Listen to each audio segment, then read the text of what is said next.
Le kiai, c'est un cri qui est utilisé dans les arts martiaux pour réunir l'énergie du corps et de l'esprit. C'est ki, comme chi, c'est énergie, et ai, c'est la réunion. Et c'est un cri qui est utilisé pour aussi libérer l'énergie. Moi, ça me parlait par rapport à l'idée que je me fais de la création, que ce soit la danse, le théâtre, le cirque, que c'est des outils en tout cas pour extérioriser ce qu'on a au plus profond. Donc, du coup, pour cette création, je travaille avec Sylvain Descures, qui est un partenaire de travail, un ami de longue date. J'avais très envie en tout cas de travailler avec lui sur ce spectacle-là. C'était un peu presque le premier moteur en tout cas de faire quelque chose ensemble. On ne travaille pas du tout de la même façon, mais on va dire, dans la même direction. On avait envie de parler en tout cas des états limites, du sur le fil, on ne sait pas où ça peut basculer.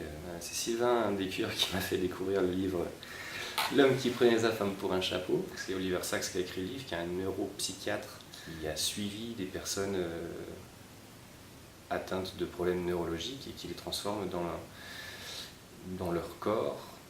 Enfin, en tout cas, nous, on s'est penché sur les personnes qui étaient vraiment transformées dans leur corps, c'est ce qui nous intéressait. Et puis ça donne des situations, des personnages complètement étranges. Par exemple, une femme qui, du jour au lendemain, a perdu le sens de la proprioception, c'est-à-dire le sens qui permet de se tenir droit sans en avoir conscience, de faire des gestes, de tenir son corps, de bouger, enfin une espèce de conscience corporelle qu'elle a perdue du jour au lendemain. On ne voulait pas retranscrire vraiment la vie de ces personnages, ni retranscrire précisément chaque personnage du livre. On avait juste du coup envie de s'en inspirer. Et puis après, de l'intérieur, nous aussi pouvoir réinjecter de nous, aussi d'autres influences, de ce qui nous parle.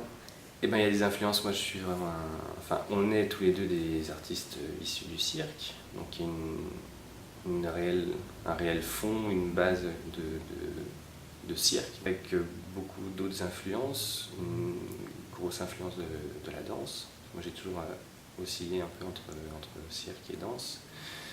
Sylvain plus entre théâtre et cirque, mais du coup on retrouve des influences de danse contemporaine, de danse hip-hop.